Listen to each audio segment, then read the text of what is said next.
Hey family, it's Sandra, a queen. Bing. So today I want to talk about some things that I've been doing with my sister. We've been having a ball. I don't know why is it looking so dark, but I don't even care. It doesn't matter. I know what to do. Pull it close. So it's getting ready to be nighttime outside, so that might have something to do with it. I don't know. But anyway, just doing arts and crafts. We went to the dollar store. Like I told you, we have a really bougie dollar store near us. And they had this. It's the Netflix Suncatcher. It's called Spirit Riding Free. This is cute. Can you see it? And they're sun catchers. Every time we would go to the store, my sister was like, I want sun catchers. I want some sun catchers. So I was like, okay, cool. So we went and they finally had these. And you have to paint them. The paint dried really quick. Actually, my paint was dry already.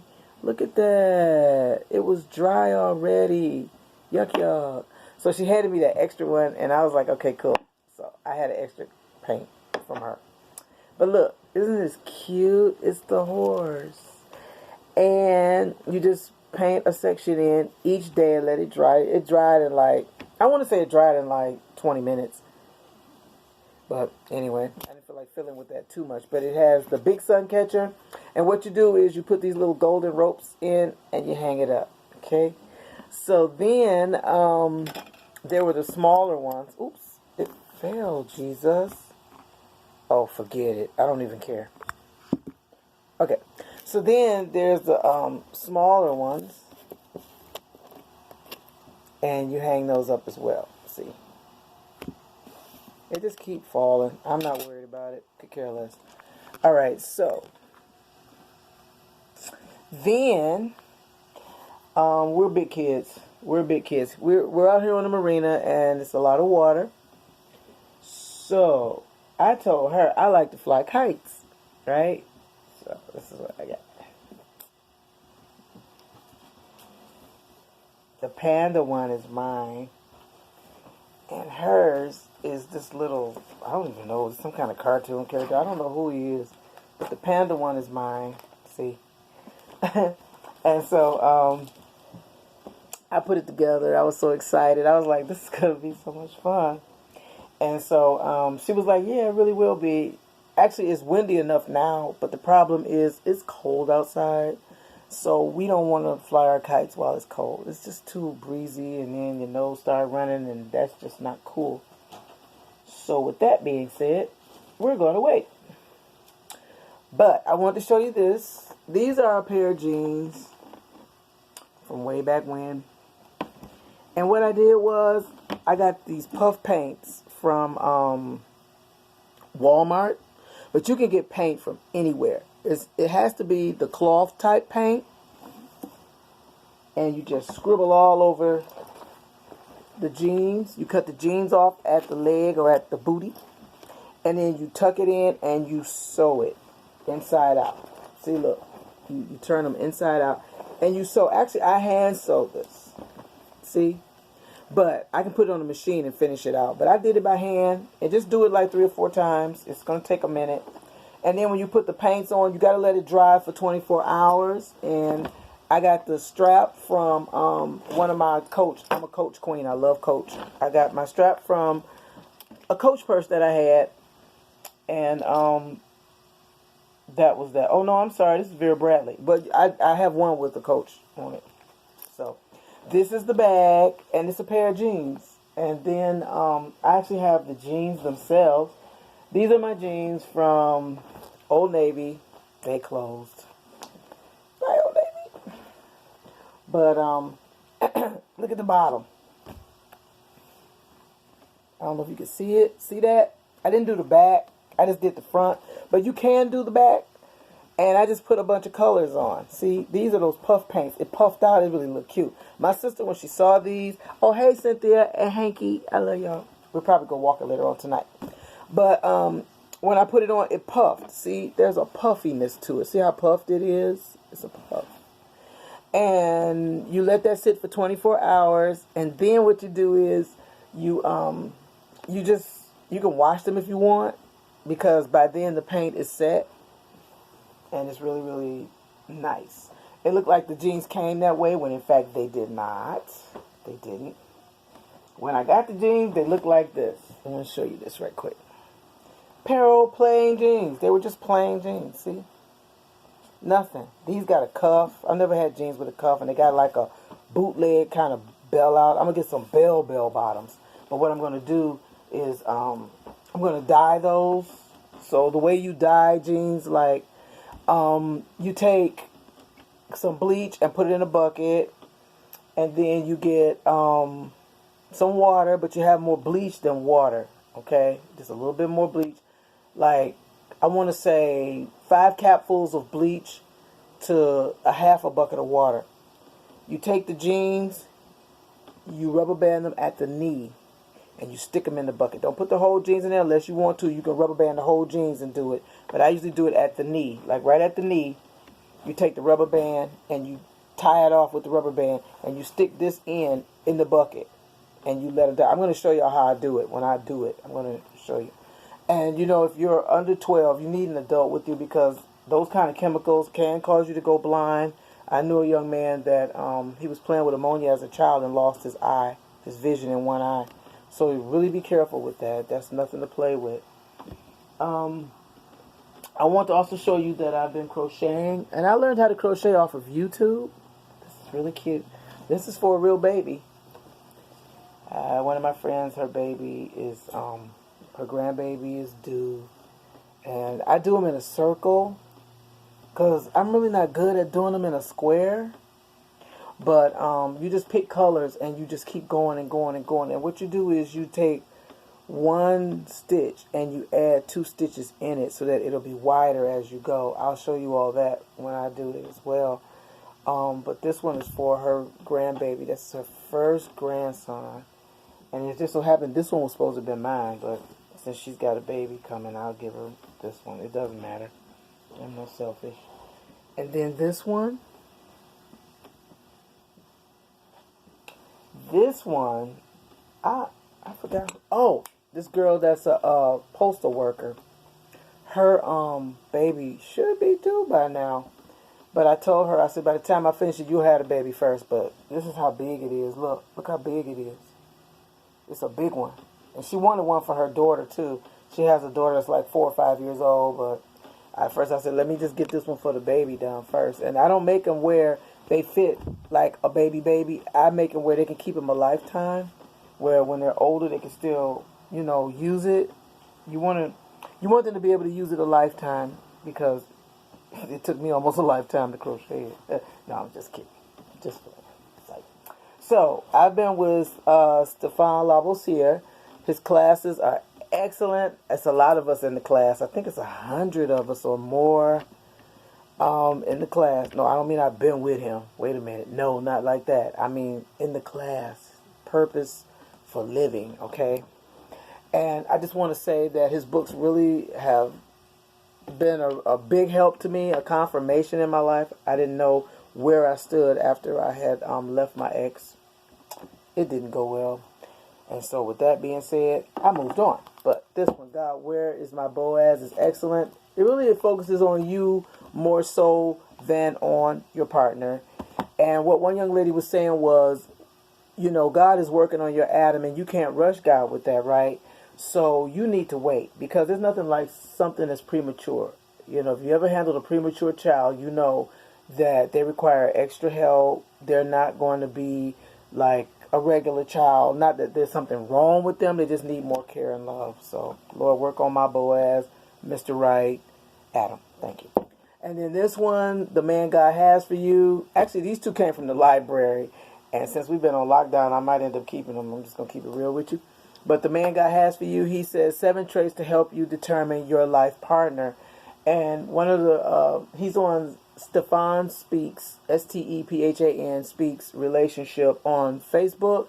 It helps you to determine where you are in a relationship. I thank God I had enough strength to walk away because the person didn't solidify the relationship with me. And I recall one time when he said to me, well, you go your way for 3 days and I'll go my way for 3 days and then we'll meet up. So I packed a piece of luggage on that note and said, let me go have some fun. So I called a friend. She lives out here on the marina. Then I was living on land. She was on water. And she was like, come on, girl, don't worry about him. Okay, whatever, you know. She didn't hate on the relationship, but she wasn't fond of him either. She couldn't stand him. And so I packed a piece of luggage and left. I even, at the time, left my car. I didn't take my car. I think they came and got me, or I caught the bus or whatever. I don't remember. But at any rate, all I did was go up on Hockey Town, and I partied like a rock star. Then the casinos were open. I went and drank the Blue MF, 22 liquors. It was popping. I was sick as a dog back then. And this group, they were singing that night on the rooftop. And they were like, Brazilian girl. I guess they're looking at my hair or whatever. And I'm like, no, I'm not Brazilian. I'm Caribbean and African. So they were like, well, don't you want to play in our band or do something? I said, what do you want me to do? And they were like, play an instrument. I said, what instrument? Oh, boy, bye. I was like, okay. So they had these two little chopsticks, right? So I get up on stage. This is epic. I'm playing with the sticks, chop, chop, and one flew out into the audience. I said, isn't this just like nothing? So I had to get off the stage. I ran. I looked like I was at church. I did like this. And I ran and got the stick and came back. And then this lady was whining. She had this beautiful gown. She was built like a brick house. Unlike the rest of us, we didn't have much like what she had. I was like, okay, I will not be insecure in this moment. But I was like, man, she sure got a lot. She was just rotating everything, and we ain't have much of nothing. Matter of fact, I had on some booty shorts that one night. I ain't got a whole lot. I still don't. Not really. I told her, I said, girl, look at my thighs. She was like, no, girl, you ain't got nothing compared to what these little girls got nowadays. I said, well, I tried. I look like I've been to the gym. That's good enough for me. But anyway, back to the subject. How to get a man to cherish you. What he's talking about in here is showing love, ladies. We really need to get into our femininity. We need to embrace our femininity. We really do. Seriously. I do. I've been doing it. But that job I have is kind of hard to do. But I still make it work for me. You know, I go in with my hair done, my nails. I've had people like, because it's a position for a man, seriously. When you start talking about supervisory positions in security or military, they automatically think a man, not a woman. I've had people walk up to me and say, well, where's the boss? Don't get in trouble and don't let the boss catch you. And I was like, I am the boss. And they're like, what? Oh my God, you're so feminine. I said, thank you. I've had men say, can I take a picture of you in that uniform? No, girl, you look good. No, thank you. You know, I say, what is So, what he's saying here is tap into your feminine energy and be more of a lady. Just be more ladylike. Throw your hand a little bit more like I do. You know, just be a ray of sunshine instead of acting like a man. I know you probably had it hard, had to work, a lot of things you had to do to hold it down. But still, you don't have to be hard. When you start being hard is where the walls are, where you've been wounded by someone. And he's telling the truth. I had to check myself. I go on Facebook. At first I was like, ooh, you know, I was excited that he was answering me back. But after a while, I started seeing the crowd of the other people that were on Facebook. And I stopped focusing on me and started focusing more on a lot of them. And one lady said, I just don't feel like nothing anymore. And I said, you know, I've been there, but you are a prize. And you are a prize for someone. But you got to work on you. And don't stay in that feeling too long. I got one nail plug. I need to cut it. But don't stay in there that long, because after a while, if you stay in the relationship of stuck, you become depressed. And that's not God's will for us either, to be depressed, you know. So I've learned to give encouragement. I see where he's coming from, that once you get your deliverance, don't take your deliverance and run and leave other people, you know, between a rock and a hard place. Show love. So I do the little heart and the praying hand like Mr. Labosier does. And he's just such an excellent example of what we really should be, you know. And I'm sure you had his heart broken too, else he wouldn't know to write all these books. This one is hot to go. How to get a woman to have sex with you if you're her husband. Man, I read this at work. I had my legs crossed and was fanning myself. I'm just going to keep it real. That book is hot as heck. But it's just telling the truth about love. And you know how you got to keep it fresh. You got to keep it hot and keep it going. Now, I am an Afrobeats dancer. I'm an African dancer. And so, you know, we do all that. We do the exotic dance and we do it all. Mainly you do that for weddings, at your wedding, you and your husband's wedding. And so it's just some dances, it's private. You just shouldn't do it around everybody. You don't go to the club throwing your hands and doing all that. Men will be going crazy. I did it at my class reunion, being hot and fast. And after a while, men was starting to like try to bring me drinks, but I was upstairs with my classmates. We had a reunion, so I didn't really care. But when they started trying to like come up the stairs to me and stuff like that, I was like, whoa, you know, that's why I don't go to clubs. I don't do it. And I mean, I don't have anything against anyone who does it, but I just don't have a desire. 'Cause it looks like it just draws this undivided attention that I do not want. It draws a lot of attention that I'm not looking for, you know. So I stay home, or I go to public things where it's more kid friendly, people friendly. Clubs is something different. Oh, I'm sorry, y'all. I've been working hard. Finding Love After Heartbreak. Excellent. This book here, if you don't have the workbook, what I suggest, what I was doing was take a chapter, and as he talks about being hurt, you write out who hurt you, what hurt you, and then you follow the steps in here on how to heal up from that. These books are excellent. Oh my God, I love these books so much, and he's just so on point. He's really friendly. He got a lot of love. We do our live. We get 2 live Q&As. He told us to write our stuff out ahead of time, and we did. And he answers us. We're going into business. I'm about to copyright my family's name. I use Sandra, a queen, but that's not my last name. I have a very popular last name, celebrity last name, and my family agreed that it was okay to use it, but I gotta get a copyright for it. I do believe, or something. Branding that is mine. He's Lying Sis is another one. The things men say to you when really truly they don't want to be bothered with you, or they got you on hold. And I just want to say, like, people with long engagements, I'm serious. If he doesn't give you a date, or y'all don't discuss a date to go with that engagement ring, I would be ready to get that ring back. Don't be so gullible. Because this one girl, it took this man 10 years to marry her. And like one of my other life coaches said, in those 10 years, he was looking for another woman. He just couldn't find her. So he went on and settled for that chick. And I'm saying 10 years is so freaking long. She's silly to me. I wouldn't have held on that long. Now that I'm a little bit older, I want it to just hurry up and happen. I'm like Mr. Lavoisier. It should not take forever for you to decide whether I am the one or not, or whether you're the one, we're compatible. We should just click. I'm looking for a twin flame relationship, and there's a difference between a twin flame and a soulmate. A soulmate is a person that, hey, y'all kick it, we good. They got their lifestyle somewhat, you got yours. Nothing really gels. Y'all just like friends, y'all hang, you got it going on. Wonderful. Twin flame, we both ambitious. We might not have the same things, but we're similar. Like, I'm a public speaker, things like that. The person, he might be a minister. Well, I'm an evangelist. That works, you know. I have a lot of love. You got to be, like, affectionate. Just, you got this, like, jail thing going on. Like, if it's a puzzle piece with a groove, I fit. If I'm a puzzle piece with a groove, he fit, we mesh, and we connect on so many other levels other than sex. You got to be able to sit down and talk to each other. Are your goals similar? They don't have to be the same, but are they similar? Like, you're working on yourself as far as your character. That's what I'm about. I'm about working on myself. I'm not set. I don't have to have the last word in a conversation. Ladies, we need to chill with that, really. Let him. Go ahead. Say the last word. I will let you. I will listen to what you have to say. It's an argument when neither one is listening, okay? It's a monologue, but if you agree to disagree, someone needs to be quiet. Like one time I was at work, and these 2 females was going at it. Bam, bam. One of them was one of my guards. The other one was just like one of the ladies in the building.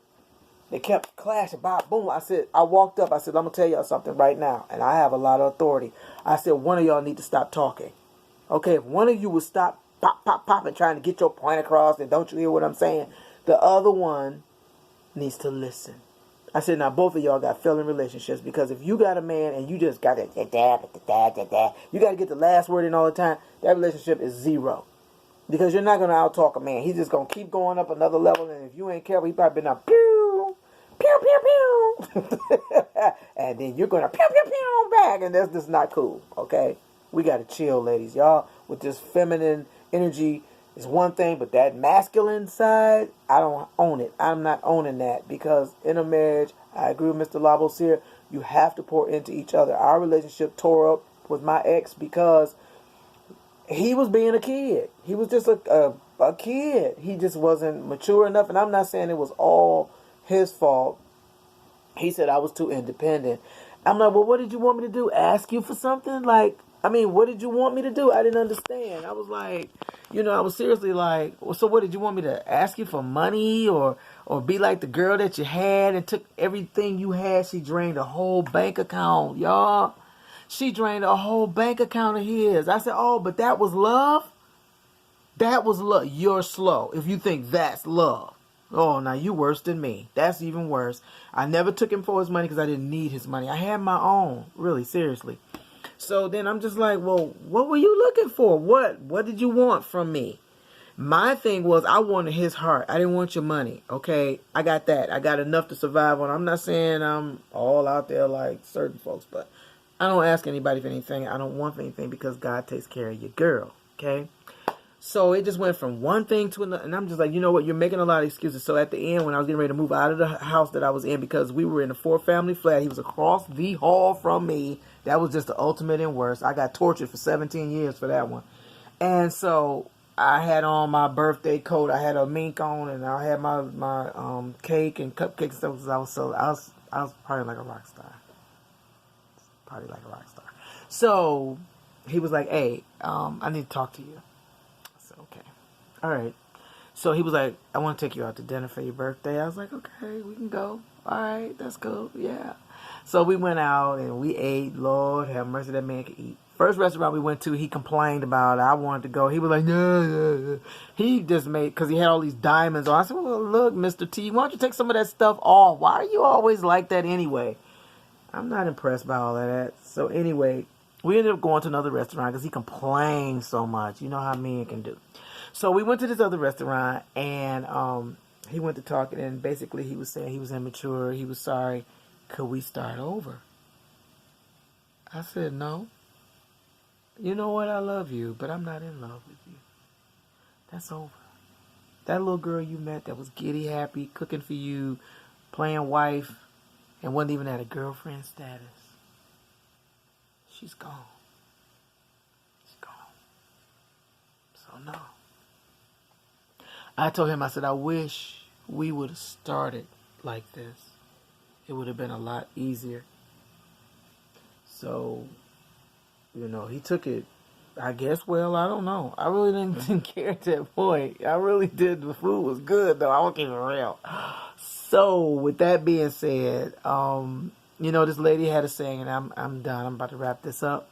She said, if a man keep going against a woman, what happens is she's going to forgive you for every dumb thing you do each time. But each time she forgives you, her love goes away. So it's going to come a day where you're just going to keep doing wrong and you're not correcting yourself. I understand if you're correcting yourself, then that's different. But he wasn't trying to do that. He had the old nature. He didn't have the Lord. But this is just a hypothetical saying. Each time you ask her to forgive you and you just going against her over and over, what's going to happen is her love is going to go away to the point where the bank will be empty. And when you go to check in and say, hey, babe, I love you. Do you love me the way I love you? She's going to look at you and say, if she's even there. See, I left. I walked out.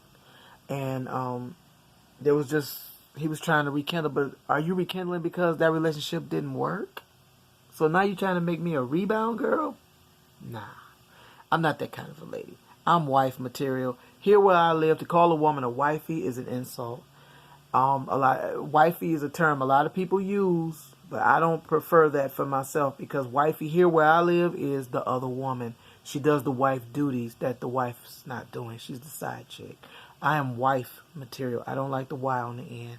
And I will tell anybody that I'm talking to, do not call me wifey. Okay, I am wife material. I know what I am. And, I'm not for the long dating. I'm not for the long anything anymore. I'm to the point where I got this and I'm ready. So my thing is, if you're giving a ring, I need a date to go with that ring.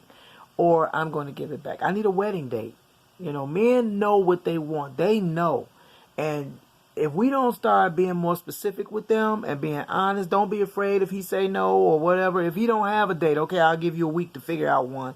And in that week, I'll give you 7 whole days, or you better seek God or whatever it is you need to do. Because if I don't get a date, you can have that back. I have diamonds and rubies anyhow. I sleep in them anyway. Okay? So that doesn't fandangle me to have diamonds at this point. You know, I want your heart. Because when you got a man's heart, you got him. And that's something a lot of men don't like to give up because that makes them very, very vulnerable, ladies. So if he were to ask me what characteristic do I have that makes me so special from any other woman he's probably ever been with, whoever he is, I don't know who he is. I'm going to tell you I saw somebody though. I would have to say my love. I have a lot of love. And I'm thanking God that it didn't get tainted through that last relationship. He touched on a little bit of it and cut a portion off, but I still have love. And so that means a lot. I did see a particular person that's interested in me. He's a celebrity. But I got some issues with that because I saw the woman he got. And I saw the top of her head. I didn't see her face. He's with her now. And I'm just like, my gifts are working, Lord. But he's been like hollering at me here and there. Hey, girl, how you doing? Thanks for the love and support. And da-da-da-da-da. And I'm like, you're welcome. But in the dream, he was ignoring me because of her. But in the dream, he's going to let her go. And I pray to God, I'm praying now for her that she doesn't like commit suicide or hurt herself or anything like that.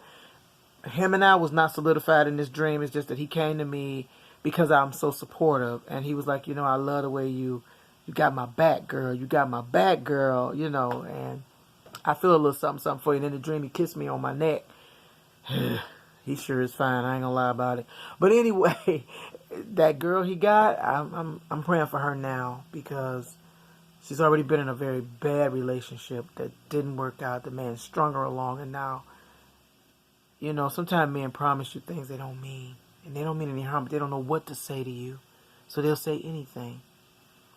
And to make a promise to her, a pinky swear that I'll never let you be, I don't know about that. You know, I don't want nobody promising me anything that they don't mean. I'm a realist. I am a Pisces. I dream. But don't promise me something you don't mean. I never make a man say something to you he doesn't mean. Don't be clingy. Don't hold on. If it's over, it's over. You got to get in God where you're okay with it being messed up. Where you're okay. And you're not going to get a good man if you're still hanging around with the old trash. Let it go. Let them go. And so you can be fresh. Leave right. So that next relationship will be right. The homes that I left behind, I left right. I left them clean. I left them nice. And in the homes I moved into, there was no problem. Where you leave needs to be at peace so that where you go will be at peace. That means a lot. You know, you got to be at peace now, okay? But I just want to say I'm done. You know I love you.